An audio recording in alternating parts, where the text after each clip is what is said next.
সুপ্রিয় শিক্ষার্থী, Pathantuli city corporation বালিকা উচ্চ বিদ্যালয়ের অনলাইন ক্লাসের থেকে তোমাদের শুভেচ্ছা ও স্বাগতম জানাচ্ছি। আমি শিবু কুমার বড়ুয়া, সহকারী শিক্ষক ব্যবসা শিক্ষা, পাঠানটুলি সিটি কর্পোরেশন বালিকা উচ্চ বিদ্যালয় অনলাইন ক্লাসে যুক্ত হচ্ছি। আজ আমি নবম দশম শ্রেণী এবং এসএসসি পরীক্ষার্থী যারা আছে তাদের একটি গুরুত্বপূর্ণ বিষয়ের উপর তোমাদের অনলাইনে যুক্ত হচ্ছি। আমি হিসাব বিজ্ঞানের একটি গুরুত্বপূর্ণ অধ্যায় হিসাব নিয়ে তোমাদের সাথে যুক্ত হচ্ছি। হিসাব বিজ্ঞানের মূল কাঠামো বা ফ্রেম যাই বলি না কেন, আমরা যে অধ্যায়টা সবচেয়ে গুরুত্বপূর্ণ বলে হিসাব বিজ্ঞান আমরা মনে করে থাকি সেটি হচ্ছে হিসাব। অনেকেই তোমরা মনে করতে পারো, স্যার এটা তো অনেক পঞ্চম অধ্যায়, এখানে প্রথম অধ্যায় আছে, দ্বিতীয় অধ্যায় আছে, তৃতীয় অধ্যায়, চতুর্থ অধ্যায়, এগুলো ফেলে আপনি হিসাব নিয়ে শুরু করলেন কেন? তা আমি বলবো, আমরা যদি হিসাব সম্বন্ধে আইডিয়া করতে পারি, আইডিয়া থাকে, আমাদের ধারণা থাকে, সম্যক ধারণা, তাহলে তোমাদের দ্বিতীয় থেকে চতুর্থ চ্যাপ্টারগুলো যেগুলো আমরা বলি দ্বিতীয়, তৃতীয়, চতুর্থ, যেমন লেনদেন, দুতরফা দাখিলা পদ্ধতি, মূলধনী মুনাফা জাতীয় লেনদেন, জাবেদা এবং হিসাব বিজ্ঞানের সকল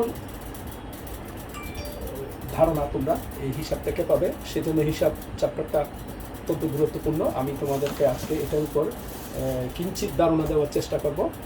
নবম দশম শ্রেণী এবং এসএসসি পরীক্ষার্থী যারা আছো, তোমরা নিশ্চয়ই এই অধ্যায়ে থেকে কিছু আত্মস্থ করতে পেরেছ, কারণ ইতিমধ্যেই তোমরা দশম শ্রেণীতে এবং এসএসসি পরীক্ষার্থী তোমরা 1 বছর 2 বছর এই বিষয়ের উপর লেখাপড়া করেছো, হিসাব বিজ্ঞানের উপর। আর যারা বর্তমানে নবম শ্রেণীতে সদ্য যোগ দিয়েছো তাদেরকে শুভেচ্ছা ও স্বাগতম জানাচ্ছি। তোমরাও এই অধ্যায়টি ভালো করে আত্মস্থ করার চেষ্টা করবে। আমি আজকে তোমাদেরকে এটার উপর বিস্তারিত আলোচনা করব। তা আমাদেরকে হিসাব সম্বন্ধে জানতে হলে প্রথমে জানতে হবে হিসাব কি।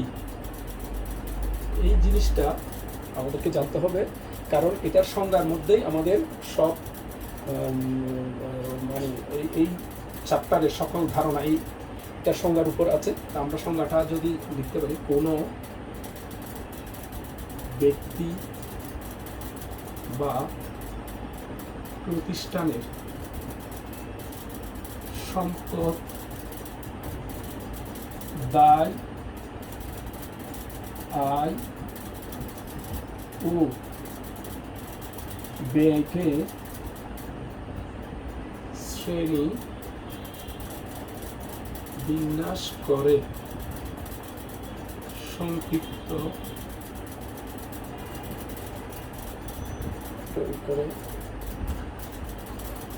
বিন্যাস করে ভিন্ন ভিন্ন শিরোনামের অধীনে সাজিয়ে যে সংক্ষিপ্ত ও শ্রেণীবদ্ধ বিবরণী প্রস্তুত করা হয় তাকে হিসাব বলে। সুপ্রিয় শিক্ষার্থী, দেখো, কোনো ব্যক্তি বা প্রতিষ্ঠানের, অর্থাৎ হিসাব ব্যক্তিও করতে পারবে, প্রতিষ্ঠানও করতে পারবে। কোনো ব্যক্তি বা প্রতিষ্ঠানের সম্পদ, 4টা জিনিস দেখো, সম্পদ, দায়, আয় ও ব্যয়, এই 4টা জিনিসকে আমাদেরকে শ্রেণী বিন্যাস করতে হবে, অর্থাৎ ভাগ করতে হবে। কোনটা কোন বাচক ভাগ করে ভিন্ন ভিন্ন শিরোনাম। যেমন তোমরা জানো, একটি প্রতিষ্ঠানে দৈনন্দিন অনেক ধরনের লেনদেন হয়। সকল লেনদেন কিন্তু একই ধরনের নয়, একটি লেনদেন আরেকটি লেনদেন থেকে পুরোই আলাদা। যেমন মাল ক্রয় করা হলো, মাল বিক্রয় করা হলো, বেতন দেওয়া হলো, আসবাবপত্র ক্রয় করা হলো। এখানে আমি 4টি লেনদেনের কথা বলেছি। 4টি লেনদেন কিন্তু একই লেনদেন নয়, অর্থাৎ লেনদেনের বৈশিষ্ট্যের মধ্যেই আছে স্বয়ং, মানে একটি লেনদেন আরেকটি লেনদেন থেকে পৃথক হবে, সম্পূর্ণ পৃথক হবে। আসবাবপত্র ক্রয় এবং মাল ক্রয় করা হলো, এই দুটা ক্রয়ের মধ্যে কিন্তু ব্যবধান আছে, অর্থাৎ দুটোটা তোমরা মনে করো দুটোটা একই আসলে নয়। এখানে আমরা যখন এগুলোকে শ্রেণী বিন্যাস করবো তোমরা বুঝতে পারবে তখন কোনটা কোন বাচক হিসাবে যাবে। অর্থাৎ শ্রেণী বিন্যাস করতে হবে সম্পদ, দায়, আয়, অর্থাৎ তোমাকে চিনতে হবে কোনটা সম্পদ, কোনটা দায়, কোনটা আয়, কোনটা ব্যয়। এগুলোকে যদি আমি শ্রেণী বিন্যাস করে ভিন্ন ভিন্ন শিরোনাম দিই, যেমন আমরা ভিন্ন ভিন্ন শিরোনাম কি দিতে পারি, যেমন একটা আসবাবপত্র ক্রয় করা হলো, আসবাবপত্র আছে, মাল ক্রয় করা হলো, ক্রয় হিসাব আছে, এগুলো নগদে কিনতেছে, নগদান হিসাব আছে। অর্থাৎ এখানে দেখা যাচ্ছে তিন জাতির হিসাব, অর্থাৎ তিন রকমের হিসাব আছে। এই হিসাবগুলো এখানে কোন জায়গায় বসবে শ্রেণী বিন্যাস করলে, এগুলো আমরা যখন সাজিয়ে সংক্ষিপ্ত শ্রেণীবদ্ধ বিবরণী প্রস্তুত করব তখন তাকে বলা হয় হিসাব। তা আমি তোমাদেরকে প্রথমে অর্থাৎ হিসাবের প্রস্তুত প্রণালী যখন করবো, হিসাবের দুইটি ছক আছে, দুইটি ছক হিসাবে দুটি ছক বলা হয়, একটি হচ্ছে টি ছক, আরেকটা হচ্ছে চলমান যে ছক। অর্থাৎ আমরা যখন হিসাব করবো এই দুইটি ছকের মাধ্যমে আমরা এই হিসাবগুলো লিখতে পারবো। টি ছক যেটাকে বলা হয় এটা হচ্ছে প্রাচীন, অর্থাৎ প্রাচীন ছক, আর এটা হচ্ছে আধুনিক ছক। অর্থাৎ এটাতে ঘর হবে 8টি টি ছকে, আর আধুনিক ছক হচ্ছে 7টি। তোমরা যখন উপরের ক্লাসে যাবে চলমান যে ছক অর্থাৎ আধুনিক ছকের আরেকটি ঘর দেখবে যেটা 6টি ঘর আছে। এটা আপাতত আমাদের শেখার প্রয়োজন নেই, যেহেতু আমরা এসএসসি মাধ্যমিক অঙ্ক করবো, সেই জন্য আমরা দুইটি ছকের কথা জানবো। তোমরা যখন উচ্চ মাধ্যমিক ইন্টারমিডিয়েটে যাবে তখন আরেকটি ছক আসবে যেটা আধুনিক ছক, 6টি ঘর আছে, তখন তোমরা এটা করতে পারবে। এখন আমরা এই যে আমরা হিসাবটা আমরা দুইটি পদ্ধতিতে করতে পারবি, টি চক্র করতে পারবো, চলমান যে চক্র করতে পারি। তবে এখন বর্তমান যেহেতু আমরা আধুনিক পদ্ধতিতে করি, সেজন্য আমরা এখন প্রায় এই ব্যাংকে বলি, যে কোনো প্রতিষ্ঠানেই বলি না কেন, আমরা এই চলমান যে চকটি চক দিয়েই আমরা হিসাব করে থাকি। তবে টি চকেরও প্রয়োজন আছে, টি চকও অনেকে করে, যেহেতু এটা প্রাচীন চক, এটা প্রাচীন যে হিসাব বিজ্ঞান যখন শুরু হয়েছিল, উৎপত্তি হয়েছিল, তখন এই টি চকটা ব্যবহার হতো হিসাব লেখার ক্ষেত্রে। এখন বর্তমান আধুনিক হিসাব বিজ্ঞানীরা এটাকে পরিবর্তন করে চলমান যে চকে নিয়ে আসছে, যেটা 7টি ঘর থাকবে। তো আমরা যখন এই জিনিসগুলো দিয়ে আমরা যখন প্রক্রিয়ান করব তখন এই দুটি ঘরের আমাদের প্রয়োজন হবে। অর্থাৎ টি চক, চলমান যে চক। প্রশ্নের মধ্যে বলে দেয়, মনে করো তোমাকে যদি বলছে টি চকে হিসাবগুলো দেখাও, তখন তোমাকে টি চকে করতে হবে। যদি বলে চলমান জেড চক দিয়ে করো, তাহলে চলমান জেড চক দিয়ে করতে হবে। আর যদি কোনো প্রশ্নে উল্লেখ না থাকে তখন আমরা এই চক দিয়ে করতে পারি, টি চক দিয়েও করা যাবে। তো আমরা দেখি এখন কোনটা, এই যে আমরা সম্পত্তি এখানে বলছি সম্পদ, দায়, আয়, ব্যয়কে শ্রেণী বিন্যাস করবো। তা আমরা প্রথমে প্রাচীন পদ্ধতিতে আমরা হিসাবটা করব, অর্থাৎ প্রাচীন পদ্ধতিতে যেটা বলা যায় প্রাচীন পদ্ধতি। আধুনিক পদ্ধতিতেও আমরা শিখব হিসাব। প্রাচীন পদ্ধতিতে আমরা যদি বলে থাকি হিসাব 3 প্রকার আমরা বলতে পারি, যেমন ব্যক্তিবাচক হিসাব, যেটাকে আমরা বলি পার্সোনাল অ্যাকাউন্ট। এই অ্যাকাউন্টকে সংক্ষেপে এইটা বলে 2। সম্পত্তিবাচক হিসাব,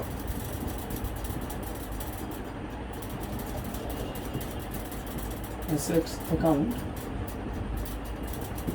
নামিক হিসাব, এটাকে নামিক হিসাব বলে, বা আয় ব্যয় বাচক হিসাবও বলা হয়, যেটাকে নমিনাল অ্যাকাউন্ট বলে, বা ইনকাম অ্যান্ড এক্সপেন্ডিচার অ্যাকাউন্টও বলা হয় এটাকে নমিনাল অ্যাকাউন্ট। এইটা দিয়ে আমরা হিসাবের শ্রেণী বিভাগটা আমরা জেনে নিব। এই প্রাচীন পদ্ধতিতে যদি আমরা শ্রেণী বিভাগটা করতে পারি তাহলে আমরা আধুনিকভাবে করতে পারবো, কারণ এই যে প্রাচীন পদ্ধতি থেকে আধুনিক পদ্ধতিগুলোর উদ্ভব। তা আমরা প্রাচীন পদ্ধতি শেখার পর কীভাবে প্রাচীন পদ্ধতি আধুনিক পদ্ধতিতে রূপান্তর হয়েছে এটা আমি দেখাবো। তো আমরা প্রথমে বলতে প্রাচীন পদ্ধতিতে 3 প্রকার: ব্যক্তিবাচক হিসাব, পার্সোনাল অ্যাকাউন্ট, সম্পত্তিবাচক অ্যাসেটস অ্যাকাউন্ট, নামিক হিসাব বা আইবিএ চক, এটাকে নামিক হিসাবও বলে, আইবিএ চক, nominal account, income and expenditure account অর্থাৎ আইবিএ হিসাব। তো এখন আমরা প্রথমে তোমাদেরকে ব্যক্তিবাচক হিসাবের কথা, ব্যক্তিবাচক হিসাব নিয়ে আমরা আলোচনা করব। ব্যক্তিবাচক হিসাব, ব্যক্তি ও প্রতিষ্ঠান সম্পর্কিত হিসাবকে ব্যক্তিবাচক হিসাব বলে। ব্যক্তি ও প্রতিষ্ঠান সম্পর্কিত, ব্যক্তি প্রতিষ্ঠানের মধ্যে যেমন কি হতে পারে, যেমন করিম হতে পারে, করিম হিসাব, রহিম হিসাব, অর্থাৎ আমরা যত ধরনের নাম জানি সবগুলো হচ্ছে ব্যক্তি। প্রতিষ্ঠানের মধ্যে আমরা যেমন বলতে পারি ব্যাংক হিসাব, ব্যাংক হিসাব আছে, তারপর আছে এই তারপর দেনাদার হিসাব আছে, পাওনাদার হিসাব, দেনাদার আছে, পাওনাদার আছে, স্কুল আছে, কলেজ আছে, যেমন উত্তোলন ব্যক্তি করে, মূলধন ব্যবসায়ী মূলধন প্রদান করে ব্যক্তি, মূলধন উত্তোলন, তারপর দিতে পারে ঋণ, এই জাতীয় আরো অনেক কিছু আছে। এই যখন আমরা হিসাবকে শ্রেণীবিন্যাস করবো প্রাচীন পদ্ধতিতে, তখন আমরা প্রাচীন পদ্ধতি, কিন্তু তোমাদের প্রশ্নের মধ্যে দেওয়া হয় প্রাচীন পদ্ধতিতে হিসাবগুলো লিখো, তখন তোমাদেরকে এভাবে জানতে হবে, যেমন করিম, রহিম, ব্যাংক, দেনাদার, পাওনাদার আছে, স্কুল, কলেজ, উত্তোলন আছে, মূলধন আছে, ঋণ আছে। অর্থাৎ উত্তোলন কেন, একটি ব্যবসা প্রতিষ্ঠান থেকে উত্তোলন করে, অর্থাৎ টাকা তুলে এই ব্যক্তি তুলবে, আর মূলধন ব্যবসায়ে টাকা প্রদান করে, অর্থাৎ শুরুতেই ব্যবসায়ে যে টাকা কারবারে বিনিয়োগ করা হয় এটাকে বলা হয় মূলধন, এটাও প্রদান করে ব্যক্তি। আর ঋণও কিন্তু ব্যক্তি নেয় অথবা দেয়, সেজন্য আমরা এগুলোকে ব্যক্তিবাচক হিসাব বলবো। 2, সম্পত্তিবাচক হিসাব।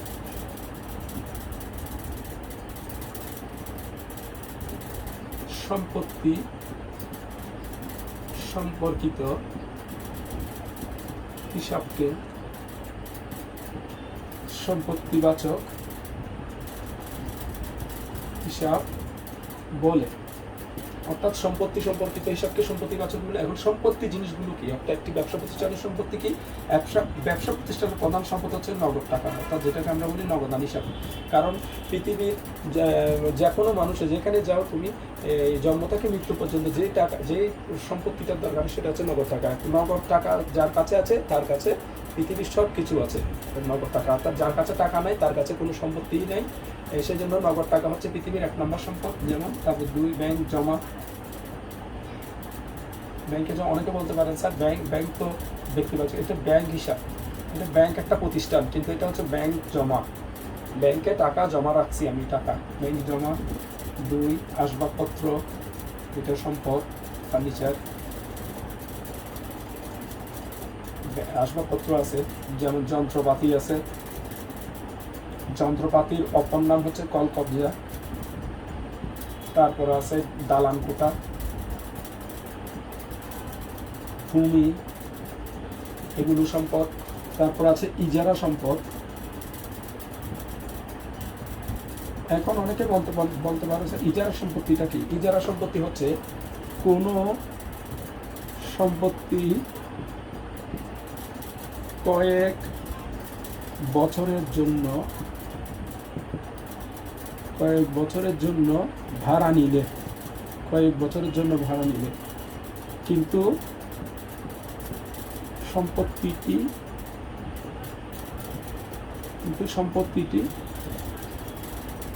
নিজের হয় না। এটা হচ্ছে ইজারা সম্পদ। অর্থাৎ কোনো সম্পত্তি যেমন 10 বছরের জন্য আমি ভাড়া নিতে পারি, যেমন কোনো পুকুর বা কোনো একটি কমিউনিটি সেন্টারকে কয়েক বছরের জন্য আমি ভাড়া নিয়েছি, কিন্তু সম্পত্তিটা নিজের হয় না, অর্থাৎ ওই জায়গাটা আমার নিজের না, আমি কিছুদিনের জন্য শুধু ভোগ দখল করবো, অর্থাৎ শুধু ভোগ দখল করা হয়, পরে ফিরিয়ে দেওয়া হয়, অর্থাৎ যার সম্পদ তাকে ফিরিয়ে দেওয়া হয়, তাকে ইজারা সম্পদ বলে। অর্থাৎ কয়েক বছরের জন্য আমি ভাড়া নিয়েছি, কিন্তু সম্পত্তিটি আমার নিজের নয়, শুধু ভোগ দখল করবো, পরে আমি তাকে আবার ফিরিয়ে দেবো। অর্থাৎ যতদিন পর্যন্ত থাকে এই সম্পত্তিটা ততদিন আমার কবজায় থাকবে, আমার সম্পদ হিসেবে থাকবে, পরবর্তীতে আমি তাকে আবার দিয়ে ফেলবো। এটাকে বলা হয় ইজারা সম্পদ, যেটাকে আমরা ইংরেজিতে বলতে পারি লিজ। তোমরা অনেকে এই শব্দটার সাথে পরিচিত হবে, লিজ হোল্ড প্রপার্টি অর্থাৎ ইজারি সম্পদ। তারপর হচ্ছে ট্রেডমার্ক। ট্রেডমার্ক তোমরা জানো লোগো, অর্থাৎ পণ্যের লোগো, অর্থাৎ যেটা দিয়ে পণ্যকে আলাদা করা হয়। প্যাটেন্ট আছে, প্যাটেন্ট মানে পণ্যের গ্রন্থসত্ত্ব, অর্থাৎ আমি পণ্যটা যে আবিষ্কার করেছি এটা মানে সত্ত্বাধিকার আমার কাছে আছে। এটা আমি তোমাদেরকে এখন দেখাতে পারতেছি না, তোমাদের যখন ক্লাস চলবে তখন আমি তোমাদেরকে এটা নিয়ে বিস্তারিত আলোচনা করবো। ট্রেডমার্ক এবং প্যাটেন্ট এগুলো তোমাদের ব্যবসা উদ্যোগের আছে, ওইখানে আমি আলোচনা করব। যেমন কপিরাইট আছে, কোনো একটি জিনিস আবিষ্কার করলে যাতে কেউ ওইটা কপি করতে পারে, অর্থাৎ নকল করতে না পারে, তার জন্য সরকার থেকে এটা কপিরাইট করে রাখা হয়। কারণ এটা যদি কেউ আমারটা হুবহু নকল করে তার বিরুদ্ধে আমি আইনানুগ ব্যবস্থা করতে পারবো। এটা হচ্ছে কপিরাইট, এটাও সম্পদ। তা আমরা এগুলো কোন ধরনের সম্পদ, এখানে কিছু দৃশ্যমান সম্পদ আছে, কিছু অদৃশ্যমান সম্পদ আছে, যেমন সুনাম আছে, দৃশ্য সম্পদ, এগুলো নিয়ে আমরা আলোচনা করব পরের ক্লাসে। তো এই জিনিসগুলো যখন তোমাকে প্রশ্নে দেওয়া হবে তুমি একদম খুব সহজেই এই জিনিসগুলো চিনতে পারবে, যেগুলো হচ্ছে সম্পত্তিবাচক, অর্থাৎ যে জিনিসগুলো আমরা নিজের কাছে দীর্ঘদিন থাকে এবং দীর্ঘদিন এগুলো থেকে সুবিধা পাই, এগুলো হচ্ছে তোমার সম্পদ। এখন আমাদেরকে 3 আয় ব্যয় বা নামিক হিসাব। সুপ্রিয় শিক্ষার্থী, তোমাদেরকে আমি আবার বলছি এই অধ্যায়টা অত্যন্ত গুরুত্বপূর্ণ। যখন তুমি লেনদেন করতে যাবে তখন এই জিনিসগুলো তোমার আসবে। যখন তুমি মূলধন মুনাফা জাতীয় লেনদেন করছো, দুতরফা দাখিলা করতে যাবে, জাবেদা করতে যাবে, তখন তোমার এই জাবেদা রুলসগুলো, যখন তোমার এই জাবেদা করতে যাবে তখন রুলগুলো যখন তুমি করবে তখন সেখানে দেখা যাবে সম্পত্তি, দায় কি, মালিকানা সত্ত্ব কি, আয় কি, ব্যয় কি। তখন যদি তুমি এগুলো বলতে না পারো তাহলে কিন্তু তুমি ওই জাবেদাগুলো করতে পারবে না এবং কোনো হিসাব বিজ্ঞানের কোনো অধ্যায়ে তুমি ফিট করতে পারবে না। সেই জন্য এই অধ্যায়টি অত্যন্ত গুরুত্বপূর্ণ। তোমরা শুধু এই জিনিসগুলো মনে রাখলে হবে, অর্থাৎ ব্যক্তিবাচক, অর্থাৎ যেগুলোর সাথে ব্যক্তি সম্পর্কিত, আর সম্পত্তিবাচক এগুলো হচ্ছে একদম যেগুলো দীর্ঘদিন আমরা আমাদের কাছে থাকে, যেগুলো থেকে আমাদের ব্যবসায়ীর আমরা বলতে পারি কি ভূষণ, অর্থাৎ ব্যবসায়ীর ভূষণ বলা হয় এগুলোকে, অর্থাৎ যেগুলো আমাদেরকে আমাদের ব্যবসাকে উপরের দিকে নিয়ে যায়, এগুলো হচ্ছে এই জিনিসগুলো থাকলে জিনিস সম্পত্তিগুলো কমে গেলে একটি ব্যবসা প্রতিষ্ঠানের জন্য ক্ষতিকর হয়ে দাঁড়ায়। তাহলে আমাদের এই সম্পত্তিগুলো ব্যবসায়ীর জন্য খুবই দরকারি এবং এগুলো দীর্ঘকালব্যাপী আমাদেরকে সেবা প্রদান করে। আয় ব্যয় সম্পর্কিত, এটার অপর নাম নামিক হিসাব। তোমাদের পরীক্ষায় আসতে পারে আয় ব্যয় হিসাবের অপর নাম কি? নামিক হিসাব। আয় ব্যয় সম্পর্কিত হিসাবকে আয় ব্যয়বাচক হিসাব বলে। যেমন আয় কি, আমাদেরকে ব্যয় কি। এখন তোমাদের আমি একটু মুছে দিচ্ছি, আয় ব্যয় হিসাবগুলো আমরা এখানে আলোচনা করব। এখন আমাদেরকে জানতে হবে আয় কি, ব্যয় কি। আয় ও ব্যয় এই প্রতিষ্ঠানের যে সমস্ত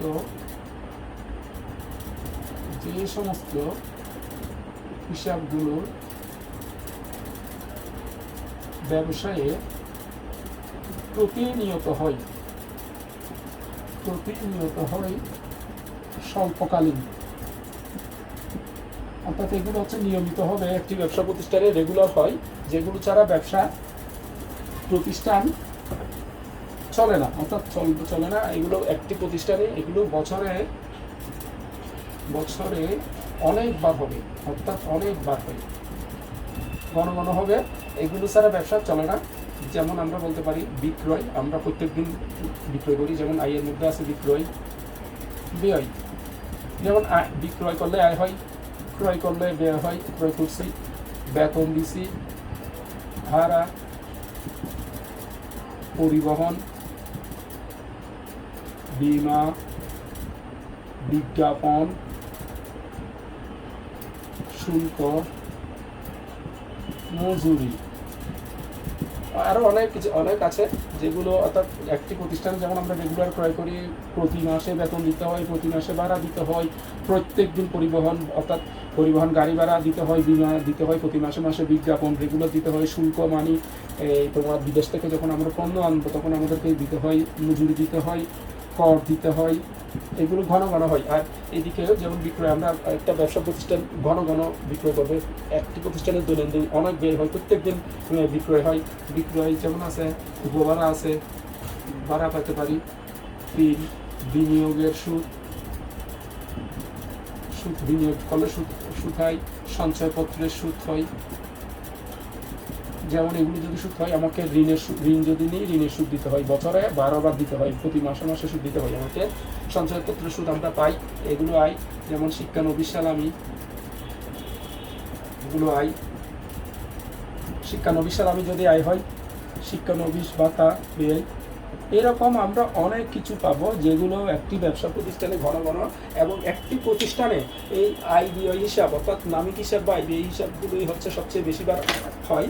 কারণ আমি আসবাবপত্র একবার কিনেছি, একবার, এই আসবাবপত্রটা কমপক্ষে 20 বছর 30 বছর পর্যন্ত আমরা ব্যবহার করতে পারি, যে কোনো সময়। যেমন দালান কোঠা আমরা আজীবন ব্যবহার করতে পারি। তারপর আরও আছে যেমন সুনাম, আমাদের সুনাম সারা জীবন চলতে থাকে যদি আমাদের ব্যবসাটা আমরা ভালোভাবে চালাতে পারি। কিন্তু একটি প্রতিষ্ঠানে এই যে আয় ব্যয়গুলো, এগুলো অনেকবার হবে, ঘন ঘন হয়, রেগুলার হয়, দৈনন্দিন হয়, যেগুলো তারা ব্যবসা প্রতিষ্ঠান চলে না, এবং এগুলোর দরকার হবে একটি ব্যবসা প্রতিষ্ঠান চললেও। যেমন আমরা পরিবারের ক্ষেত্রে বলি, পরিবারে যেমন আমরা টেলিভিশন, তারপর ফ্রিজ, তারপর স্বর্ণালঙ্কার, এগুলো কিন্তু একবার কিনি, এগুলো অনেক বছর যাবৎ আমরা এগুলো ইউজ করে থাকি। কিন্তু আমাদের পরিবারে দেখবা রেগুলার অনেক ব্যয় হয়, যেমন খাদ্য খাতে ব্যয় হয়, পোশাক খাতে ব্যয় হয়, তোমাদের লেখাপড়ার জন্য প্রতি মাসে মাসে বেতন দিতে হয়, এগুলো কিন্তু ব্যয়। তা আমরা এই দেখো আসবাবপত্রের জন্য ব্যয় করলাম 20,000 টাকা, তাহলে আসবাবপত্রটা আমরা 20 বছর ইউজ করলাম, কিন্তু তোমার পড়ালেখার জন্য তো প্রতি মাসে ব্যয় হচ্ছে তাহলে এই যে তোমার জন্য আসবাবপত্র ব্যয়টা হচ্ছে অনেক বড় অঙ্কের, 20,000 টাকা, আর তোমার বেতন হচ্ছে মাত্র 350 টাকা, এটা অত্যন্ত ক্ষুদ্র অঙ্কের, এবং এটা প্রতি মাসে মাসে দিতে হয়। সেজন্য একটি প্রতিষ্ঠানে দেখবা বড় অঙ্কের অ্যামাউন্ট হয়, ছোট অঙ্কের অ্যামাউন্ট হয়। এই যে ছোট ছোট ক্ষুদ্র ক্ষুদ্র অ্যাকাউন্ট হয়, এগুলি হচ্ছে আয় ব্যয়বাচক হিসাব। এগুলো ব্যবসা প্রতিষ্ঠানে রেগুলার করবে। একটি আমি আগে বলেছি, হিসাব ব্যক্তিও করতে পারে, প্রতিষ্ঠানও হতে পারে। এগুলো হচ্ছে প্রাতিষ্ঠানিক প্রতিষ্ঠানের, অর্থাৎ বিক্রয় ক্রয়, এগুলো হচ্ছে প্রতিষ্ঠানের। আর ব্যক্তির বলছি, ব্যক্তির হচ্ছে যেমন এই যে আমি পারিবারিক হিসাব বাজেট বলছি, পারিবারিক হিসাব, তোমাদের একটা চ্যাপ্টার আছে পারিবারিক হিসাব বাজেট, তখন তোমরা এই দেখতে পাবে আমি যে কথাগুলো বলেছি। একটি পরিবারে যে ঘন ঘন অনেক ধরনের খরচ হতে পারে, আবার দীর্ঘমেয়াদী খরচ হতে পারে। আমরা যদি আয় ব্যয় হিসাব, তারপর সম্পত্তিবাচক হিসাব এবং ব্যক্তিবাচক হিসাবগুলো যদি আলাদা করতে পারি, তাহলে আমরা আমাদের এই যে অধ্যায়গুলো বলেছি, তোমরা দেখবে আমরা পরবর্তীতে যখন লেনদেন আলোচনা করবো দ্বিতীয় দফা, তখন কিন্তু সব কিছু এখান থেকেই আসবে। এই যে তিনটা হিসাব করেছি, একটা ব্যক্তিবাচক, একটা সম্পত্তিবাচক, একটা আয় ব্যয় বা নামিক হিসাব, এটা 3 প্রকার। এখন আমরা দেখব আধুনিক পদ্ধতিতে হিসাব কয় প্রকার। আমরা কিভাবে সনাতন আধুনিক হয়ে গেছে এখন দেখবা। আমরা যদি এখানে লিখি সনাতন পদ্ধতি বা প্রাচীন পদ্ধতি হিসাবের, আরেকটা হচ্ছে কি আধুনিক পদ্ধতি। দেখো কিভাবে বিন্যাস হয়েছে। দেখো, এক, যদি আমরা ব্যক্তিবাচক বলি, 2, আরেকটা বলেছি কি সম্পত্তিবাচক হিসাব, 3 আয় ব্যয় বাচক বা নামিক হিসাব। যদি লিখি আধুনিকে, দেখো আধুনিকে প্রথম হচ্ছে সম্পদবাচক হিসাব, 2 দায়বাচক হিসাব, 3 মালিকানা সত্ত্ব, 4 আয়বাচক, 5 ব্যয়বাচক। দেখো এগুলো এখান থেকে কিন্তু বিন্যাস হয়েছে। প্রাচীন পদ্ধতিতে আমরা যদি 3 প্রকার বলি, এখানে আধুনিক পদ্ধতিতে আছে 5 প্রকার। তো তোমাদের অবজেক্টিভে আসতে পারে আধুনিক পদ্ধতিতে হিসাব কয় প্রকার। আধুনিক পদ্ধতিতে হিসাব 5 প্রকার। তো এখন কিভাবে বিন্যাস হয়েছে দেখো, এখানে আমরা প্রাচীন পদ্ধতিতে দেখতেছি নামিক হিসাব বা ব্যয়বাচক হিসাব একটা, অর্থাৎ একটা আছে। আধুনিকে এসে 2টা হয়ে গেছে। দেখো এই আয়গুলো আয়ের মধ্যে চলে গেছে, ব্যয়গুলো ব্যয়বাচকে চলে গেছে। এই দেখো আয় আয় বাচক, আয় ও ব্যয় বাচক, আয় বাচক, ব্যয় আলাদা হয়ে গেছে। অর্থাৎ আয়ের মধ্যে আমি কি বলেছিলাম, বিক্রয়, উপভাড়া, বিনিয়োগের সুদ, শিক্ষানবিশ সালামি, এগুলো হচ্ছে আয়ে চলে যাবে। আর ব্যয় বাচক বলছিলাম ক্রয়, বেতন, ভাড়া, বিমা সালামি, অর্থাৎ একটি প্রতিষ্ঠানে যেগুলো দৈনন্দিন খরচ হয়, অর্থাৎ দৈনন্দিন, এগুলো চলে গেছে এখানে, আয়গুলো চলে গেছে এখানে। তাহলে আমরা কি দেখলাম, আয় ও ব্যয়বাচকটা আধুনিকে এসে দুই প্রকার হয়ে গেছে। অর্থাৎ সনাতনে একসাথে ছিল, একসাথে থাকলে কি হয়, একসাথে থাকলে কোনটা আয় কোনটা ব্যয় এটা নির্ণয় করতে আমাদের কষ্ট হয়ে যায়। সেই জন্য আধুনিক পদ্ধতিতে যারা হিসাব বিজ্ঞানী ছিল তারা এটা কি করছে, এটাকে আলাদা আলাদা করে ফেলছে যাতে শিক্ষার্থীরা আলাদাভাবে কোনটা আয় কোনটা ব্যয় বুঝতে পারে। অর্থাৎ এখন সম্পত্তিবাচক, সম্পত্তিবাচক পুরাটাই চলে গেছে সম্পদে, সম্পত্তিবাচক সম্পদে চলে গেছে। দেখো সম্পত্তিবাচকের মধ্যে যতগুলো আমরা লিখেছিলাম, যেমন নগদ, ব্যাংকে জমা, আসবাবপত্র, দালান কোঠা, ইজারা সম্পদ, সুনাম, সম্পত্তিবাচক সবগুলো চলে গেছে সম্পদে। অর্থাৎ এটা এখন দেখো এই জিনিসটা বেশিরভাগ জায়গায় গেছে। যেমন ব্যক্তিবাচক কিছু গেছে সম্পদে, কিছু আসছে দায়ে, কিছু আসছে মালিকানা সত্ত্বে। যেমন আমরা তিনটি কথা লিখবো, যেমন দেনাদার, পাওনাদার, মূলধন, উত্তোলন, তারপর ব্যাংক, তারপর কি ব্যাংক, তারপর ঋণ, এগুলো সবগুলো ছিল প্রাচীন পদ্ধতিতে ব্যক্তিবাচক। আমি তোমাদেরকে বলেছিলাম ব্যক্তিবাচকের মধ্যে ব্যক্তি ও প্রতিষ্ঠান সম্পর্কিত হিসাব, যেমন দেনাদার ছিল, পাওনাদার ছিল, মূলধন ছিল, ঋণ ছিল, মূলধন, উত্তোলন, ব্যাংক, ঋণ, এই জিনিসগুলো এখন দেখো কোথায় চলে গেছে। যেমন দেনাদার, দেনাদার আধুনিক পদ্ধতিতে যখন হবে তখন হবে যে এই দেনাদার, দেখো এই দেনাদার, দেনাদার আধুনিক পদ্ধতিতে সম্পদ। কেন সম্পদ? যে দেয় তাকে দেনাদার বলে। তারপর হচ্ছে পাওনাদার, আমার থেকে পাবে, দায়, পাওনাদার দায়ে চলে যাবে। তারপর হচ্ছে মূলধন, মূলধন হচ্ছে এটার উপর মালিকের অধিকার থাকে, এটার উপর মূলধনের উপর, সেজন্য মূলধন মালিকানা সত্ত্ব।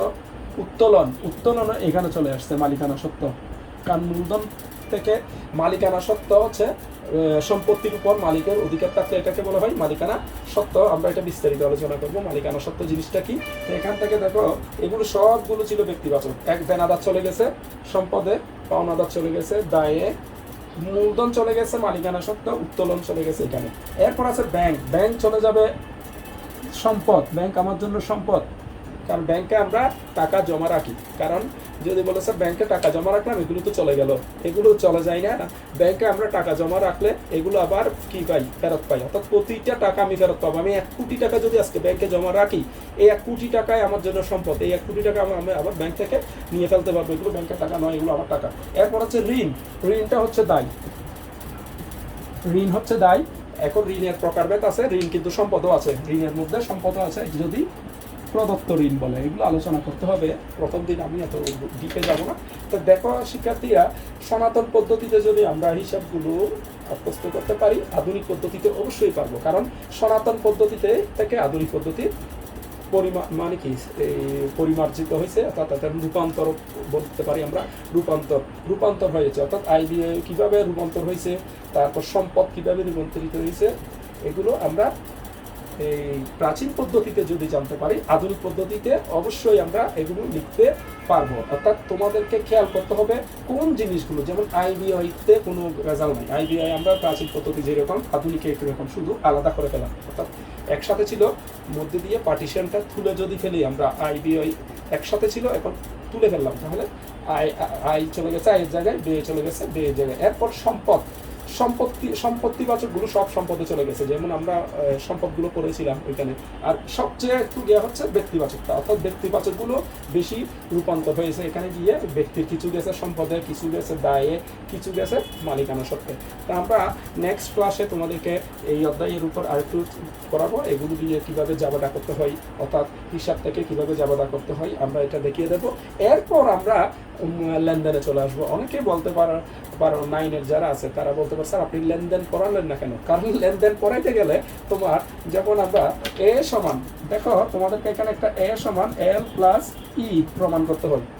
এখন এ সমান এল প্লাস পি ই এগুলো প্রমাণ করতে গেলে তোমার এই জিনিসগুলো লাগবে, কারণ এ সমান হচ্ছে সম্পদ, এল সমান হচ্ছে দায়, ই হচ্ছে মালিকানা সত্ত্ব। এখন মালিকানা সত্ত্ব কি এগুলো জানতে হবে তোমাকে। এই যে আমি বলছি না মালিকানা সত্ত্ব নিয়ে আমি বিস্তারিত আলোচনা করব।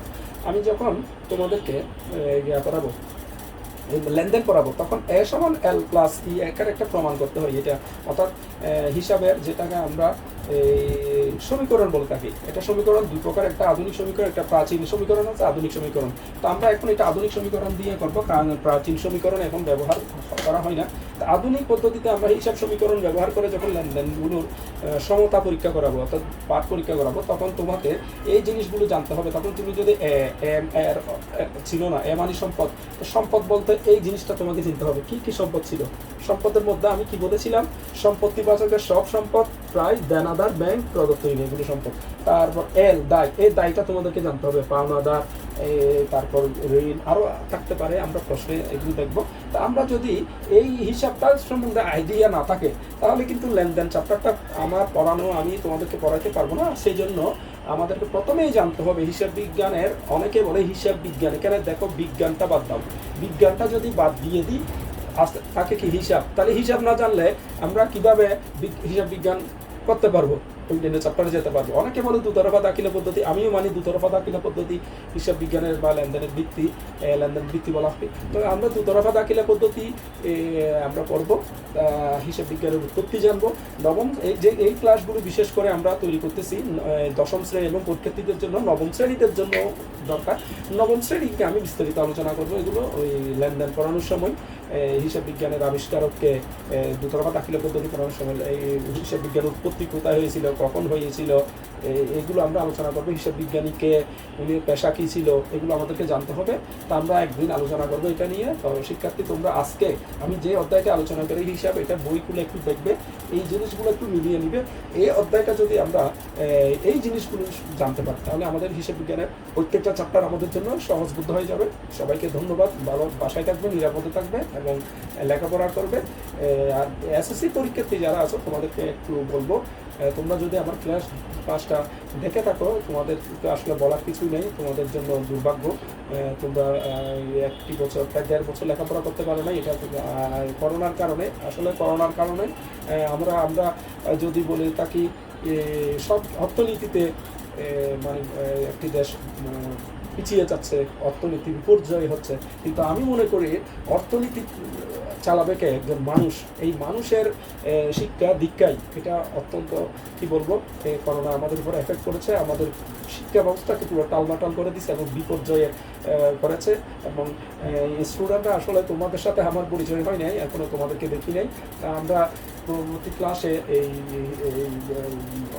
বাকি অধ্যায়গুলো নিয়ে আলোচনা করব। তোমরা আমাদের সাথে এগুলো যুক্ত থাকবে। সবাইকে ধন্যবাদ। বাসায় থাকো, নিরাপদে থাকো। ধন্যবাদ।